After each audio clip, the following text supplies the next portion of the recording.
Hi everyone, so I'm recording this because I mentioned that I will be talking about this for the final lesson, but I forgot to edit in, so sorry about that. I mean, I briefly touched on it only, so I want to expand on it a bit more here. So, what I missed out was about passion, right? I wanted to talk about how well, basically, there's a huge misconception about passion. So, you're always told, oh, do what you're passionate about. Your job should be something that you are passionate about, or follow your passion, right? Then there's other people who say, don't follow your passion. So, anyway, I hope to clear up that the myths around it once and for all. But at the same time, I might honestly be wrong about everything I'm saying because every year, my mindset updates. Every year I learn new stuff. And so please think critically about what I'm going to say. And also and realize that you yourself will change every year and your mindset will update every year. So what you might think you are passionate about this year may change, right, to from year to year. So the two traps about passion is the first one is that people mistake interest for passion.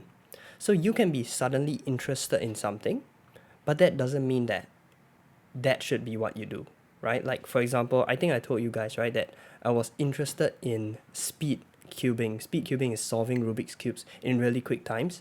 So when I first learned, I did it in like 5 minutes, 3 to 5 minutes, right? And then I got interested in that. So I learned how and I practiced until I got to 15 seconds solving the Rubik's cube, average of 15 seconds. So you could say, oh, look, this guy, he's really passionate about solving Rubik's cubes, and so he's probably going to grow up and do something related to that. But I didn't, right? So it was an interest, it was a period of a few years. Then later on, there was another interest I had, which was in table soccer. So I'm pretty sure you guys know what table soccer is, right? It's like where you have the rods and then you kick the ball. So I got very competitive, like into the competitive table soccer. It's called foosball, competitively. And I played with one of the, I mean, not one of, but the pros in Singapore. So there are SG Singapore foosball pros, and like it's a small group of them, but they are actually one of the best in Asia. And so yeah, I managed to play with them as well. So that was again, you might say, oh look, that's his passion, but no, it was just another interest, right? So we have interest from time to time, and our interests change, right? So don't fall into the trap of thinking that, oh, this is my passion because I'm so interested in it. Interests are fleeting and interests change, and that's okay. It's not wrong to have your interests change from time to time because at different points in life, things have take on different priorities for you. So don't immediately assume that that is your passion just because you are interested in something at a point in time. Okay, so that leads me to the second one, the second trap about passion, and this will help you to really understand what whether something is a passion or an interest, right? So the second trap about passion is that people think passion, what they're passionate about, is something to find out there. It's like, okay, I just haven't found it yet, it's gonna be there one day, and when I find it, it will solve all my problems about knowing what to do in life, and it will just fall into my lap. It's a magic pill, and it will solve that, right? So they think that it's something to find, that, oh, I just haven't found it yet, but it's out there. But that's a complete lie because you don't really find your passion, you create your passion, you create it. So for example, me teaching, right? I'm not sure if I told you guys. I think for some of you I already told you, right? But at first, when I started teaching, I wasn't passionate about teaching. I wasn't passionate about being a tutor. I started in my A level year, and I started because I saw it as a means to earn side income. It was just a side hustle. And so I was like, oh, this is pretty good, I'm earning more money than I'm used to. And so, like, this is good for me. And I saw it as just a means to earn a side income. That's it. Okay. So I taught for a while, like three subjects: math, chemistry, and bio. And then I actually was like quite sian of doing some math and chemistry. The only one that I'm not tired of teaching is bio because I genuinely like the subject the most also. And then yeah, so did it start out as because, oh, I'm this super passionate tutor who I love teaching and I just love tutoring? No, it didn't start out like that, as you can see. But then now when an outsider looks at me, they'll probably say that, oh, this guy is really passionate about teaching. And I think that's true. It has evolved, right? So at first it was a superficial interest, because I just saw it as a side hustle. I didn't think of it that much, right? And then it grew more into an interest, and then it grew into something that I'm more and more passionate about. So what determines that this is something that I'm passionate about is because the word passion, when you say someone is passionate about something, means that they feel strongly about it.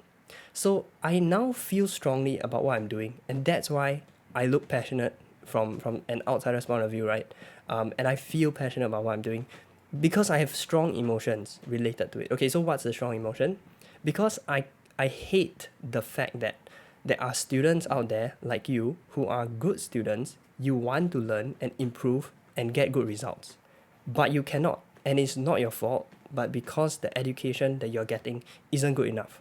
So it's either like your school teacher isn't good enough, or maybe your school teacher is good and is genuinely a good person. It's just that they are too busy to help you, or is that the school resources are just not good enough, right? Or maybe you are someone who has tuition, but then your tuition is just not good enough because there are a lot of tuitions out there which they don't really care about their students. So I hate this. I hate it when there are people who want to learn, and because I was in their shoes, right? I was also a student who, I'm not rebellious, I want to learn, I want to improve and do well, but I couldn't do that for some of my subjects because the school environment just wasn't helpful enough, and also because sometimes my teacher was just in school was just terrible.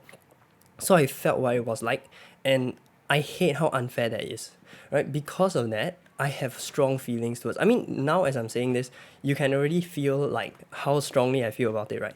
That I really find it so unfair, and so I want to fix that. I want to solve it because I can't stand it, right?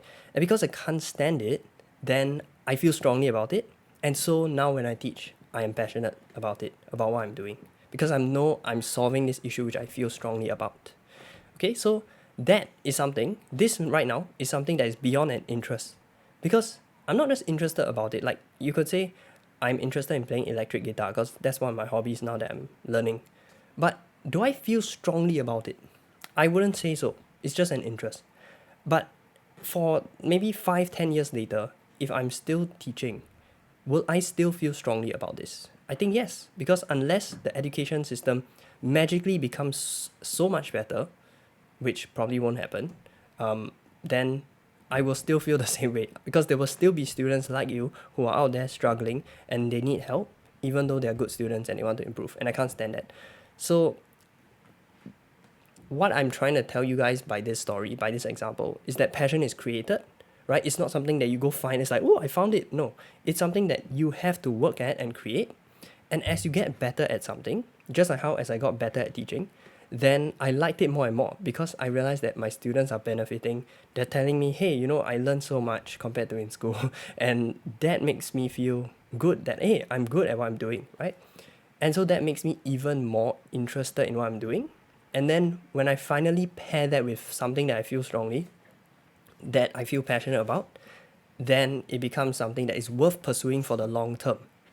So that's why I hope that you can find, okay, sorry, I shouldn't say that word because it's not something you find, something that you create, right? So what is it in you that you feel strongly about? We feel strongly about quite a lot of things, but there are some that are quite core to us.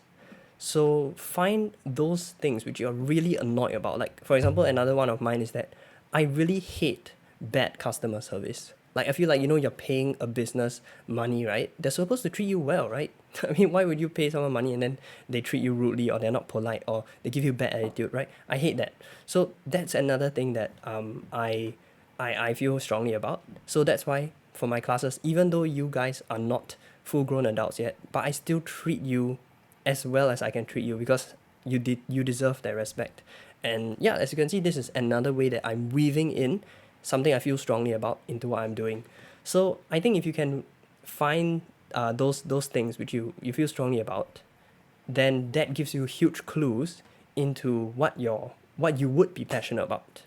And notice how I said what you would be passionate about instead of like what that one passion is, because there is no such thing as just one, right? You can have multiple things that you will be passionate about, not just one, because you can create them, right? And as you get better and better at that thing you're pursuing, you will feel more and more passionate about it because the interest will grow, your confidence in it will grow, and as long as it's tied to something you feel strongly about, and you're actually solving that problem, or maybe you feel strongly about giving people a really good experience, and you're able to provide that, then as you further that, as you go down that and you pursue it, you're realizing that you're succeeding at this thing which you feel strongly about.